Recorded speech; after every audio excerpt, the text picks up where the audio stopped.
This week on Health Decoder. Circumcision and you. And it. Circumcision. A controversial medical procedure to some and a religious rite for others. According to the CDC, a survey showed about 30% of young men actually didn't know whether they were circumcised or uncircumcised. Wait, you cut what off my what now? This confusion is probably due to the private nature of circumcision. When a baby boy is born, the head of the penis, or glans, is covered by foreskin, which is a protective hood of skin that also contains nerves and a bit of muscle. Circumcision is the surgical removal of this flap of skin.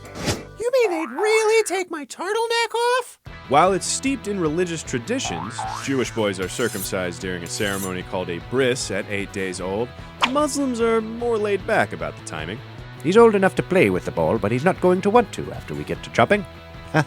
In America, it jumped religious implications and became popular as a cleanliness measure associated with the popularity of hospital births.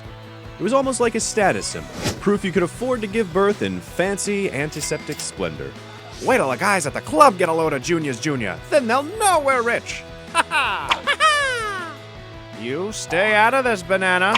In the United States in 1933, 32% of newborn males were circumcised. But according to the National Hospital Discharge Survey, that number swelled to 65% overall in 1999, with a staggering amount of chopped penises in the Midwest at 81%.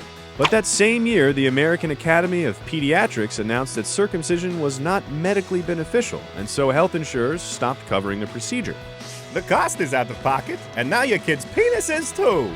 Since then, the numbers have been going flaccid, with just over 50% of newborn males getting the snip in 2007. Just a little off the top, please. At the height of popularity, the most common reason U.S. parents gave for choosing to circumcise their sons was not cleanliness or medical concerns, but because they were worried not being circumcised would make the kid feel weird and left out. Bro, your sword's got a sheath. What is that?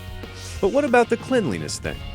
While proper hygiene can remedy many of the problems circumcision helps prevent, like urinary tract infections and inflammation of the glands and foreskin, there are conflicting opinions about whether or not circumcision dulls the sensitivity of the glands. But other medical benefits of circumcision not prevented by good hygiene include a reduced risk of penile cancer and sexually transmitted diseases, and a lower chance of cervical cancer in female sexual partners. Also in circumcision's favor are recent studies done in sub-Saharan Africa that show the act of circumcision reduced the risk of HIV infection in heterosexual men by 38 to 66%. It remains to be seen if this will translate to a reduced risk for women or men in developed countries, but another study predicts that if the number of U.S. circumcisions declines to the level seen in Europe, which is less than 20% of men, the male population could see a 12% increase in HIV, 29% increase in HPV, and a 19% increase in herpes. Those figures are almost scarier than taking a knife to your... No, I don't want to take it off! It's cold! It's so cold! Well, almost. If you've just had a baby, talk to your doctor about the potential benefits of circumcision. That's all for this week on Health Decoder. Be sure to subscribe for more Health Decoder episodes.